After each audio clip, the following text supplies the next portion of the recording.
आप देख रहे हैं लव विद एस्ट्रोलॉजी।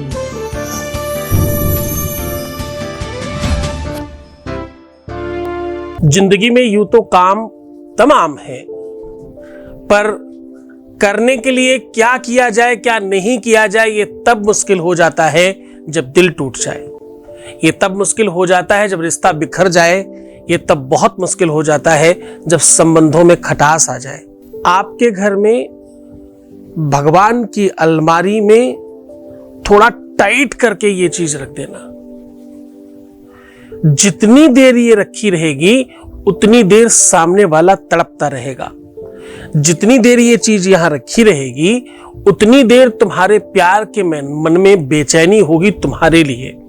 जितनी देर ये वस्तु यहां रखी रहेगी उतनी देर तुम्हारे रिलेशनशिप में गर्माहट हाई क्लास बढ़ेगी। जितनी देर ये वस्तु ये चीज यहां रखी रहेगी उतनी देर सामने वाला बेचैन रहेगा, चैन नहीं मिलेगा और उसे बात करनी ही पड़ेगी। उसे तुम्हारी तरफ आना ही पड़ेगा, उसे तुम्हारी बात माननी ही पड़ेगी, उसे हर हाल में तुम्हें समझना पड़ेगा। इसमें कदाचित संदेह नहीं, क्योंकि ये वेदांत उड़ेल रहा हूं। आज मैं गणेश अथर्वशीर्ष गणेश पुराण से उठा करके एक ऐसा महत्वपूर्ण टोटका आपके साथ साझा कर रहा हूं जो सीधा आपके ऊपर वर्क करता है। जानिए पूरा विश्लेषण की वो छोटी सी चीज कौन सी रखनी है यहां।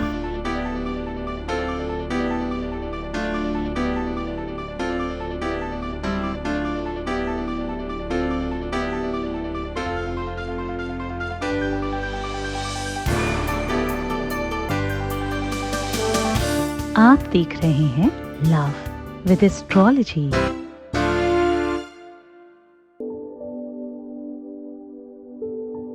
नमस्कार, मैं हूं आचार्य सतीश अवस्थी। आपका बहुत स्वागत करता हूं लव विद एस्ट्रोलॉजी में।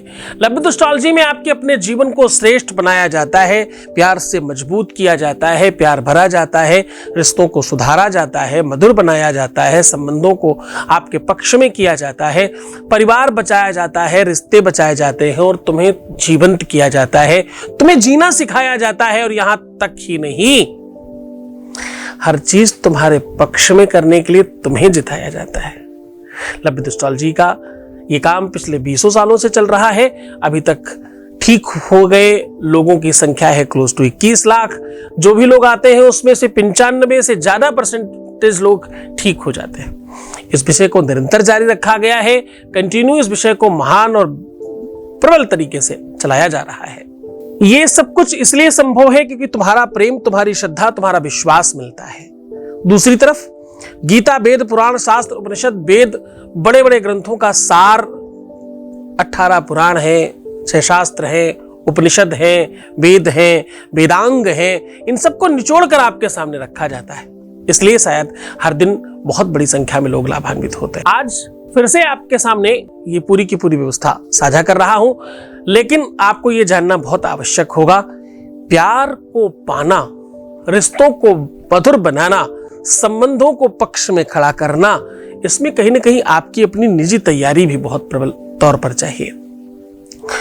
कहते हैं जिस प्रकार से पर्वत की अपनी ऊंचाई का उसे कोई घमंड नहीं है, जिस प्रकार से सागर की गहराई को उसे कोई मान नहीं है, जिस प्रकार से अंबर को अपनी कोई गरिमा का पता नहीं है, जिस प्रकार माता धरती को कुछ भी एहसास नहीं है कि उसमें कितनी ममता है, प्रकृति में कितनी सौंदर्यता है, वैसी ही प्रेम में आपको सहज होने की आवश्यकता है।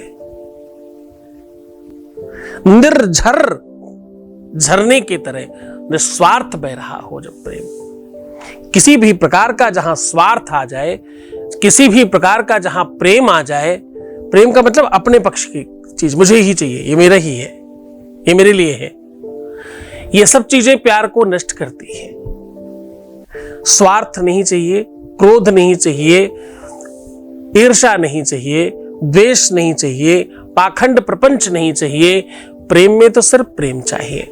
प्रेम को पाने के लिए प्रेम की आवश्यकता है। समस्या तब बढ़ जाती है जब तुम ईर्ष्या द्वेष में आ जाते हो।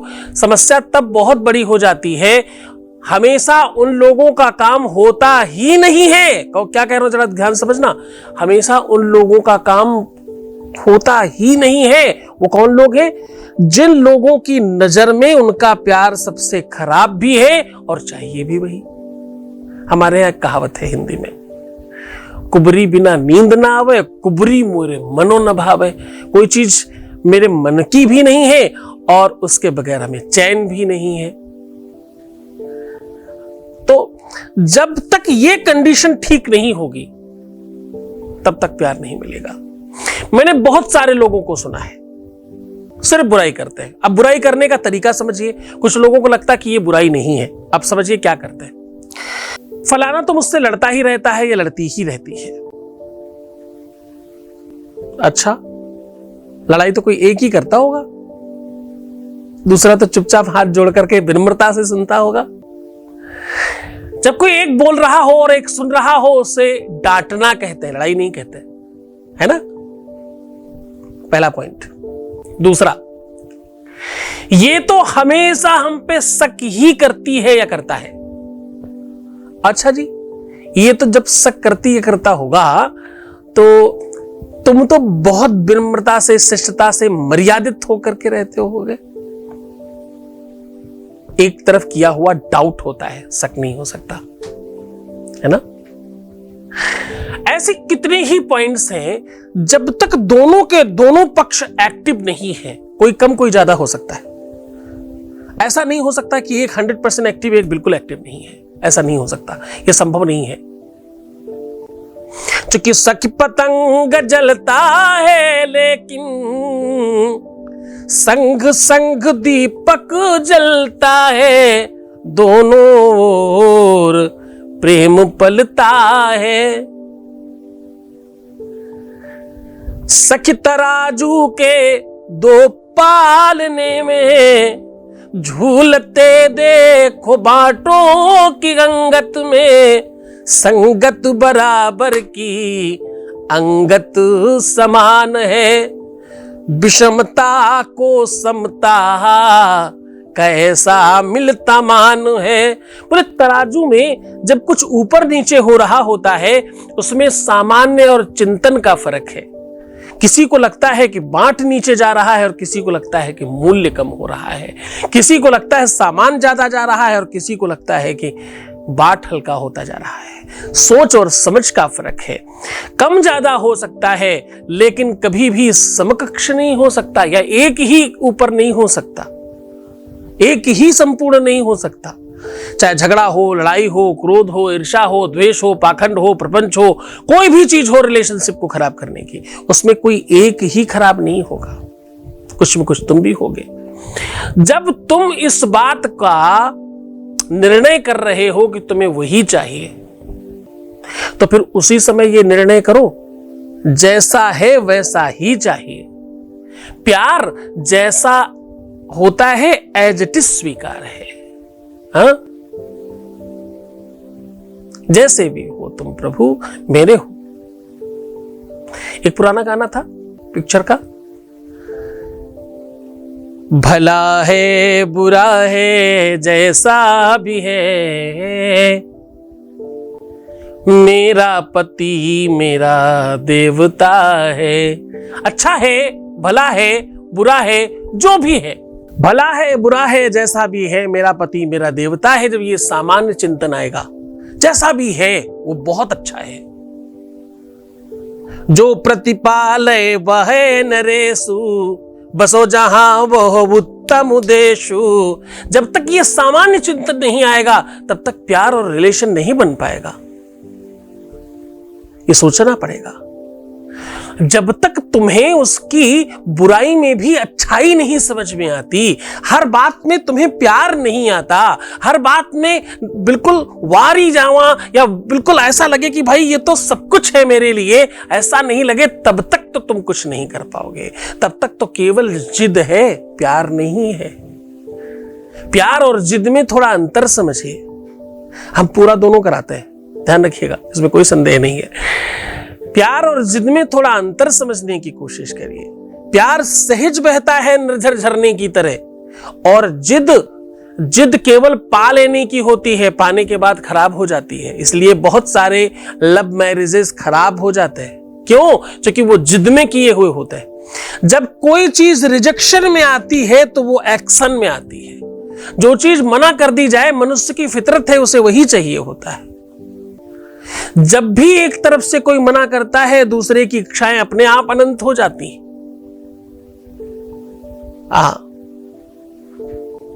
एक तरफ से कोई चीज मना की जाए, वो चीज नहीं मिल रही है, बस उसी समय मनुष्य का मन बेचैन हो उठता है, कौतूहलता प्रारंभ हो जाती है, उसे लगता अब तो यही ही चाहिए।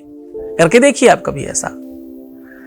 किसी को मना करना कि ये चीज नहीं मिल सकती, फिर देखना वो उसका रिएक्शन आएगा कि मुझे यही ही चाहिए। ये मनुष्य की फितरत है। तो कहीं वो वाली जिद तो नहीं है, रिएक्शन का एक्शन तो नहीं है, कहीं रिजेक्शन का एक्शन तो नहीं है। अगर वो है तो वो प्यार नहीं है, वो कभी ना कभी टूट जाएगा। पा लेने के बाद आपको लगेगा मैं गलत थी या गलत था, ये ठीक नहीं मेरे लिए, ये मेरे लिए उचित नहीं है। तो उसको पहले समझो, बाकी सब बाद में। प्यार करना है तो तुम्हें बहुत सारी चीजों में कुर्बान करनी पड़ेंगी चीजें। बहुत बार तुम्हें शांत होना पड़ेगा, बहुत बार तुम्हें देखकर अनदेखा होना पड़ेगा, बहुत बार तुम्हें लेट गो करना पड़ेगा, बहुत बार बुरा होने के बाद भी तुम्हें अच्छा कहना पड़ेगा। हर बात में तुम्हें प्यार आए तभी सच्चा प्यार है, बुरी बात में भी प्यार आए तो ही अच्छा है। हमारे बच्चों से वो कितना ही कुछ खराब कर दे, जब तक वो छोटे बच्चे रहते तब तक प्यार आता है। हर बात में, बुरी बात में भी अच्छा लगता है, बुरी बातों में भी अच्छाई दिखाई पड़ने लगती है। उधर तो प्यार है ना। आंख नाक कान मुंह थोड़ी होता है प्यार को, कुछ नहीं दिखता उस समय। चुकी बिनु पग चल ही सुन ही बिनु काना, को विधि कर्म करे विधि नाना। प्यार को कौन ही क्या सिखा सकता है। प्यार बिना आंख नाक कान मुंह का है। जिस प्रकार भगवान है ना, प्यार वैसे ही है, कुछ नहीं दिखता प्यार में। भूख न जाने जूठा भात, नींद न जाने टूटी खाट, प्यार न जाने जात को जात। ऐसा है प्यार, कुछ नहीं देखता, कुछ नहीं समझ में आता। प्यार सिर्फ प्यार दिखता है उस समय। लेकिन अगर तुम अपने जीवन में सिद्धांतिक तौर पर आगे बढ़ना चाहते हो और तुम्हें किसी गुरु की आवश्यकता नहीं है, तुम्हें कुछ उपाय करने की जरूरत नहीं पड़ेगी, ऐसी बात बताने जा रहा हूं अब। रिश्ते के किसी भी नाम पर, माँ बेटे का हो, पिता बेटे का हो, पिता बेटी का हो, भाई बहनों का हो, दोस्तों का हो, यारों का हो, प्रेमी प्रेमिका का हो, पति पत्नी का हो, कोई भी रिश्ता, नंद देवरानी जिठानी, जितने भी रिश्ते होते हैं विश्व में, किसी भी रिश्ते में अब जो मैं कहने जा रहा हूं, ये प्रबल बात कहने जा रहा हूं। आपको भगवान शिव बनने की जरूरत है। जो भी रिश्ते में भगवान शिव बन जाएगा, उसका रिश्ता अनंतता की ओर चलेगा। कैलाश की तरह प्रबल और विशाल होगा उसका रिश्ता। क्योंकि समुद्र मंथनम कृत्वा हरे लक्ष्मी हरे विषम। समुद्र का मंथन हुआ और उसमें से बहुत सारे रत्न निकले, विष भी निकला अमृत के साथ साथ। अमृत के तो चाहने वाले बहुत थे, पर विष को चाहने वाला कोई नहीं था। विष को बाबा शिव ने स्वीकार किया, जिसे कोई नहीं लेता, और उसे तुम्हारे अपनों ने अगर बनाया है, तुम उसे भी जब स्वीकार करते हो तभी तुम प्रबल, बड़े और स्पेशल होते हो। हाँ, महानता तो तभी है। महानता ईर्ष्या में नहीं है, महानता क्रोध में नहीं है, महानता तुम्हारे ईगो में नहीं है, महानता तुम्हारे घमंड में नहीं है, महानता तुम्हें इधर उधर की चक्करबाजी में नहीं है। इसकी बात उससे, उसकी बात उससे, इसको उधर फैलाओ, उसको वहां फंसाओ, उसको यहां निकालो, उसको वहां डालो, ये सब नहीं। महानता तुम्हारे सहज सरल रूप में है। तुम जो हो वही रहो ना। फिर देखना, मैं अक्सर लोगों से कहता हूं, उनका नाम लेकर कि मुझे इनसे बात करने दो। इनसे मतलब तुम्हारे अंदर कोई वो है, हाँ, उससे बात करनी है मुझे, तब बात बनेगी। जब तुम रियल होगे तब तो तुम्हारा सब कुछ क्लियर होगा, वरना कुछ क्लियर नहीं होगा। संभालो खुद को। दवाइयां, उपाय, सल्यूशन पूरा विश्व दे रहा है, पर तुम्हें संभालने के लिए कौन खड़ा है? संभल कर। कौन है जो तुम्हारी उंगली पकड़कर तुम्हें चलना सिखा रहा है? कौन है जो तुम्हें सैद्धांतिक तौर पर आगे बढ़ा रहा है? कौन है जो तुम्हें रामकृष्ण की कहानी बताने के बजाय तुम्हें रामकृष्ण बनाने की ओर प्रयत्नशील है? वो तुम्हें ध्यान देना है। ठीक है, हम और सारी बातें करेंगे, उसके पहले हम उपाय बताएं। उपाय बताने से भी पहले आपके बीच से एक अनुभव ले रहे हैं। अनुभव लेते समय आज एक स्पेशल बात बता रहा हूं, हमेशा बतानी चाहिए वैसे हमें ये बात, कि हम आपके द्वारा किए हुए फोन को बहुत सीक्रेटली ट्रीट करते हैं। किसी भी व्यक्ति का कोई भी केस या उसकी केस स्टडी हम किसी के साथ शेयर नहीं करते। हम ये जो अनुभव बताते भी हैं, ये वो हजारों लोगों के बीच का एक कोई उठा करके जो स्वयं ये चाहते हैं कि हाँ मुझे सार्वजनिक दिखाने में कोई आपत्ति नहीं है, उनका कंसल्ट लेने के बाद, उसके पहले नहीं। हाँ, पूरी निश्चिंतता के साथ, क्योंकि हम पूरी प्राइवेसी का ध्यान रख रहे हैं आपकी। तुम्हारी बात, तुम्हारी सीक्रेट, तुम्हारे सीक्रेट्स तुम्हारे सीक्रेट ही रहेंगे हमेशा। इस बात का हमेशा ध्यान रखता है लव विद एस्ट्रोलॉजी। आपके बीच से एक अनुभव ले लेते हैं, फिर बात करते हैं उपाय की। Voice message please. जी के चरण में कोटि कोटि प्रणाम। मैं जयस्मिता बोल रही हूँ। गुरुजी, आपके महिमा का तो मैं शब्द में बयान नहीं कर पाऊंगी, इतनी महान है आप। आपका आशीर्वाद, आपका महिमा जिसको मिल जाए उसके जीवन, पूरा जीवन धन्य हो जाएगी। मेरे लिए तो मेरी भगवान है आप, मेरी सुरक्षा कवच, मेरी शिव, मेरी शक्ति, सब मेरे गुरु के शक्ति में है। मैं गुरु ही मेरे लिए सब कुछ है। बहुत बहुत धन्यवाद, बहुत साधुवाद, बहुत आशीर्वाद। परमात्मा शिव आपको प्रसन्न करे, आनंदित करे, सुव्यवस्थित करे और पूरी तरह से आपकी इच्छाओं की पूर्ति करे। ये सब तुम्हारी श्रद्धा और विश्वास की वजह से हो रहा है। तुमने ही बोया है, उसे तुम काट रहे हो। हाँ, जो कल तुमने पेड़ लगाया था उसका फल तुम खा रहे हो, ऐसे कह सकते हो। अब सीधा उपाय की बात कर लेते हैं। आज हम कह रहे हैं कि भगवान के मंदिर में ये चीज रख देने मात्र से आपका प्यार, आपका रिश्ता खिंच कर आएगा। मैं कह रहा हूं, भगवान के मंदिर में ये चीज दबा देने से आपका पार्टनरशिप, आपका पारिवारिक लाइफ, आपका मैरिटल लाइफ पूरी तरह से सुधर जाएगा। ये वस्तु यहां ठीक से रखने से, अच्छी तरीके से रखिएगा। ऐसा करने से आपका परिवार, आपका विवाह बच सकता है। आपका प्यार सदा आपके लिए रहे, आपका ही रहे, आपके बारे में चिंतन करे और आपके अलावा किसी को देखे नहीं। ऐसा तब संभव है जब ये वस्तु आप इस मंदिर में यहां पर ऐसे रखें। आपके घर में जो भी मूर्ति रखी है, जो भी फोटो रखी है, जो भी भगवान है, वहां ये वस्तु रख देनी है। मात्र ये छोटी सी चीज रखने से आपका सब कुछ आपके पक्ष में होगा। गणेश महापुराण का बहुत प्रबल उपाय आज आपके साथ साझा कर रहा हूं। दूब और घास हरे कलर की। एक तो हरा कलर अपने आप में संपन्नता और समृद्धि का प्रतीक है। प्रकृति का श्रृंगार हरे रंग से ही सबसे ज्यादा होता है। हरितमा बढ़ती है। हरितमा कहते हैं प्यार को, प्यार बढ़ता है, ऐसे कह सकते हैं। दूसरा, पृथ्वी और आकाश के मिलन का संयोग है हरितमा। जब आकाश बरसता है पृथ्वी पर तो पृथ्वी रंग रोगन होकर के उस श्रृंगारित हो जाती है। गणेश जी सबसे ज्यादा प्रसन्न होते हैं दूर्वा से। ध्यान रहे, केवल और केवल ये दूर्वा आपको किसी भी तरह से सूखी हुई नहीं रखनी। हरी हो, बेहतर हो, अच्छी दिख रही हो तो ही अच्छा काम करती है। बस इतनी सी बात ध्यान रखनी है।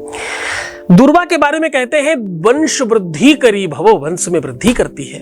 वंश में क्या वृद्धि करती है? सुख की वृद्धि करती है, प्यार की वृद्धि करती है, संपत्ति की वृद्धि करती है, पैसों की वृद्धि करती है, जाने कितनी सारी चीजें, 84 चीजें बढ़ती हैं दूर्वा का ये प्रयोग करने से। अब आपको करना बहुत सामान्य काम है। दूर्वा की 37 कलियां ले लेनी। कलियां मतलब डंडियां। दूर्वा की आगे की पत्ती जो अग्रभाग होता है उसको काट ले, तोड़ ले, और ऐसे ही टुकड़े आप किन करके एक पूरी पोटली बना ले, यानी लच्छी बना ले, उसको पीछे से बांध दें किसी धागे से। ये धागा पीला नहीं होना चाहिए, या तो सफेद हो और या तो हरा हो। बांधने के पश्चात सरसों का तेल में डिप करके एक पात्र में रख करके किसी भी पत्थर से दबा दीजिए। पत्थर से दबाते समय आपको बोलना है शैलजायै नमः। क्या बोलना है? शैलजायै नमः। देखो, अब इसके पीछे बहुत बड़ा सूत्र है। शैल कहते हैं पर्वतराज को, माता पार्वती के पिता को, और ये जो दूर्वा है इसको माना जाता है माता सीता का भाई है ये।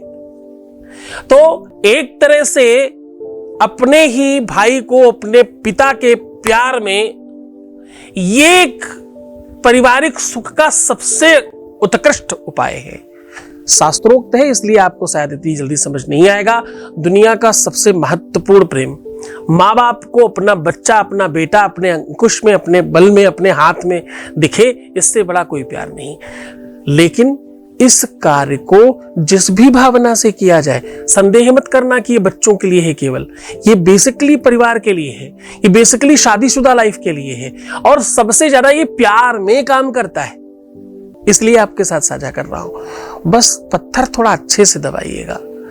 जितनी देर ये रखा रहेगा उतनी देर फर्क पड़ेगा। हर 2-3 घंटे के बाद इस पत्थर को घास पे थोड़ा घिसिएगा। हर 2-3 घंटे पे घिसते रहिएगा। जितना घिसेंगे, जितना रगड़ेंगे, उतना ज्यादा सामने वाले के मन मस्तिष्क पर आपका प्रभाव पड़ेगा। श्रद्धा और विश्वास के साथ 24 घंटे के बाद ये पूरी सामग्री हटा दीजिएगा। इसे निर्माल्य या प्रवाहित पुष्पों के साथ रखा जा सकता है। पूरे मन से, पूरी श्रद्धा विश्वास के साथ करना। इसे गुरु मंत्र से कीलित किया गया है ताकि आप इसका दुरुपयोग ना कर सके, जो कि ये बहुत पावरफुल है। इसे में आपको गुरु के आदेश की आवश्यकता पड़ेगी, श्रद्धा विश्वास और कनेक्शन की आवश्यकता पड़ेगी। इष्ट के प्रति बहुत श्रद्धा रखिएगा, भगवान के प्रति बहुत श्रद्धा रखिएगा, गुरु के प्रति बहुत श्रद्धा रखिएगा। आपका काम डेफिनेटली होगा। खुश हो जाइए, मुस्कुराइए, सुंदर बनिए, खुश रहने की कोशिश करिए। हर आधे घंटे में प्रणाम करके पानी पीजिए। प्रीवियस लाइफ बिल्कुल मत बताइए। पैसों का आदान प्रदान कदाचित नहीं करना।